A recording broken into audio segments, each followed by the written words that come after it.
رسول اللہ کی. اہل سنت وہ ہے جو ان ستاروں کی روشنی میں چل رہے ہیں جو ستارے صحابہ کی شکل میں ہیں. اور جس کشتی میں سوار ہے اہل سنت وہ کشتی اہل بیت کی کشتی ہے. تو سیدہ فاطمہ طیبہ طاہرہ نبی پاک صلی اللہ علیہ وسلم کے گھر جلوہ گر ہوئی ہیں. نبی پاک صلی اللہ علیہ وسلم کا گھر جلوہ رہا ہے. آہستہ آہستہ سرکار کے گھر میں برباد چل رہی ہے, تربیت ہو رہی ہے, جوان ہوئی ہے. اب رشتہ نبی پاک صلی اللہ علیہ وسلم نے حضرت علی سے طے فرمایا ہے. حضرت علی روایات کے اختلاف کے ساتھ کہاں پیدا ہوئے؟ اللہ کے گھر میں, کعبۃ اللہ کے. اگرچہ روایات کا اختلاف ہے. حضرت علی کعبۃ اللہ میں اللہ کے گھر میں پیدا ہوئے اور سیدہ فاطمہ نبی کے گھر میں. گویا یوں کہو کہ دولہا خدا کے گھر کا ہے, دولہا نبی کے گھر کی ہے. دولہا خدا کے گھر کا ہے اور دولت نبی کے گھر کی ہے. اسی لیے تمام نہیں تو کم و بیش اکثر آئمہ کرام یہ فرماتے ہیں کہ سیدہ فاطمہ جیسی روح زمین پر کوئی خاتون نہیں ہے. ان کو اللہ نے مقام کو عطا فرمایا. حضرت امام مالک سے پوچھا گیا کہ بتائیں کون سی خاتون افضل, حضرت مریم یا سیدہ فاطمہ؟ تو آپ نے فرمایا کہ ہم کبھی بھی نبی کے جگر کے ٹکڑے پر کسی کو فضیلت نہیں دیتے. سرکار کے جگر کے ٹکڑے پر ہم کسی کو فضیلت نہیں دیتے. سیدہ فاطمہ رضی اللہ تعالیٰ عنہا مقام والی ہیں. جب حضرت فاطمہ کے گھر حضرت امام حسن پیدا ہوئے, حسین پیدا ہوئے اور ننھے حضرت محسن پیدا ہوئے. حضرت محسن بچپنے میں مثال کر گئے تو آپ غمزدہ ہوئی. نبی پاک نے فرمایا کہ فاطمہ غمزدہ کیوں ہوتی ہو؟ تم اس بات پہ راضی نہیں ہو کہ اللہ نے تمہیں جنتی عورتوں کی سردار بنا دیا. جنتی عورتوں کی اللہ نے تمہیں سردار بنا دیا ہے, تم اس پہ راضی نہیں ہو. حضرت امام مالک کیا کہتے ہیں کہ ہم کبھی بھی نبی کے جگر کے ٹکڑے پہ کسی کو فضیلت نہیں دیتے. علامہ اقبال کلندر لاہور سچا عاشق رسول حکیم الامت, آپ سے بھی کسی نے یہ سوال پوچھا کہ آپ بتائیں سیدہ مریم زیادہ شان والی ہیں یا سیدہ فاطمہ؟ تو آپ نے کیا جواب دیا؟ فرمایا سنو میری بات, مریم کو ایک نسبت حاصل ہے کہ وہ حضرت عیسیٰ کی ماں ہیں. مریم از یک نسبت عیسیٰ عزیز از سے نسبت حضرت زہرا عزیز. اس کو ایک نسبت حاصل ہے کہ وہ حضرت عیسیٰ کی ماں ہے. حضرت فاطمہ کو اللہ نے تین نسبتیں عطا فرمائی ہیں. اور تین نسبتیں کون سی؟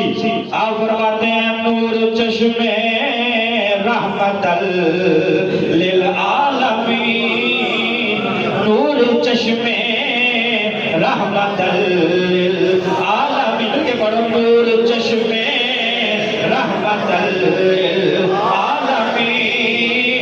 امام اولین و آخرین.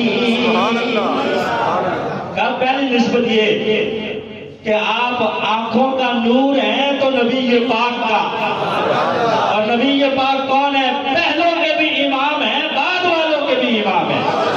حضرت عیسیٰ جن کی وجہ سے سیدہ مریم کو فضیلت حاصل ہے, کہا سیدہ فاطمہ کے بابا حضرت عیسیٰ کے بھی امام ہیں. نور چشمے رحمت للعالمین امام اولین و آخرین. کہا دوسری نسبت کون سی؟ کہا بانوے تاجدار حل عطا. بانو کہتے ہیں بیوی کو. کہا کہ بانوے تاجدار حل عطا مرتضی مشکل کشا شیر خدا. یار اقبال کا عقیدہ بھی سمجھیں کہ آپ حضرت علی کو مشکل کشا کہتے تھے. کیا کہا کہ بانوے تاجدارے العطا مرتضی مشکل کشا شیر خدا. کہا بیوی ہے تو علی مرتضی کی ہے، شیر خدا کی ہے. تیسری نسبت کون سی ہے اقبال؟ کہا مادر مرکز پرکار عشق.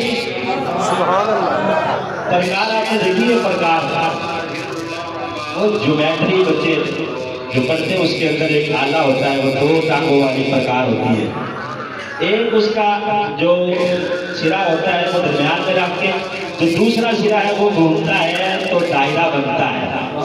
جو بیچ والا سرا ہے نا، نقطہ، اس کو مرکز کہتے ہیں. وہ مرکز ہے. کہتے ہیں کہ ماں ہے تو کائنات کے مرکز کی ماں ہے. مادر مرکز پرکار عشق، مادر قافلہ سالار عشق. آپ بیٹی ہیں تو نبیوں کے امام کی، آپ بیوی ہیں تو ولیوں کے امام کی، اور آپ ماں ہیں تو شہیدوں کے امام کی. اور خود مقام یہ ہے کہ اللہ نے جنتی عورتوں کی سردار بنا دیا ہے. حضرت حذیفہ رضی اللہ تعالیٰ عنہ، توجہ بھائی، حضرت حذیفہ بڑے پیارے صحابی، نبی پاک کی خدمت میں کرتے. ایک دن حضرت حذیفہ اپنی اماں کی خدمت میں کرتے ہیں، اماں جی آج مجھے اجازت دیں میں مغرب کی نماز نبی پاک کے پیچھے جا کے پڑھوں. سبحان اللہ. اکثر نماز والدہ بیمار تھی یا کوئی اور وجہ گھر میں پڑھتے یا قریب والی مسجد میں پڑھتے، لیکن آج منت کر کے نبی پاک صلی اللہ علیہ وسلم کے پیچھے نماز پڑھنے کی اجازت مانگ رہے ہیں ماں سے. ماں کو بھی رحم آ گیا، کہا بیٹا جاؤ، لیکن ایک کام کرنا، نماز پڑھ کے اپنے لیے بھی دعا کروانا، میرے لیے بھی کروانا.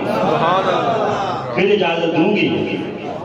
اپنے لیے بھی دعا کروانا سرکار سے، میرے لیے بھی. حضرت حذیفہ رضی اللہ تعالیٰ عنہ آپ فرماتے ہیں میں نے اماں جان سے اجازت مانگی. اجازت مانگ کے نبی پاک صلی اللہ علیہ وسلم کی خدمت میں مسجد نبوی میں حاضر ہو گیا. ساری مسجد صحابہ کا جمع غفیر ہے، مسجد کھچا کھچ بھری ہوئی ہے. حضرت حذیفہ رضی اللہ تعالیٰ عنہ کہتے ہیں نبی پاک نے مغرب کی نماز پڑھائی. سرکار نماز پڑھا کے صحابہ کے اجتماع میں بیٹھ گئے. سارے صحابہ سوالات کر رہے ہیں، کوئی کچھ پوچھتا ہے، کوئی کچھ پوچھتا ہے. حضرت حذیفہ کہتے ہیں میں بھی پیچھے سارے صحابہ کے پیچھے چھپ کے بیٹھا ہوں، نبی پاک کے چہرے کا دیدار کر رہا ہوں.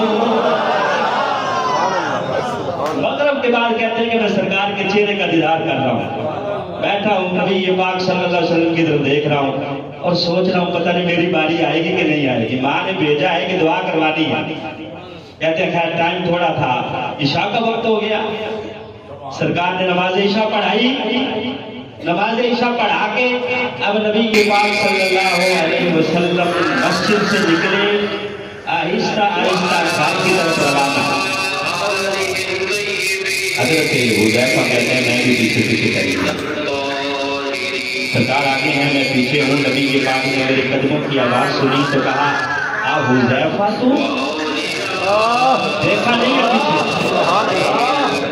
حذیفہ تو یغفر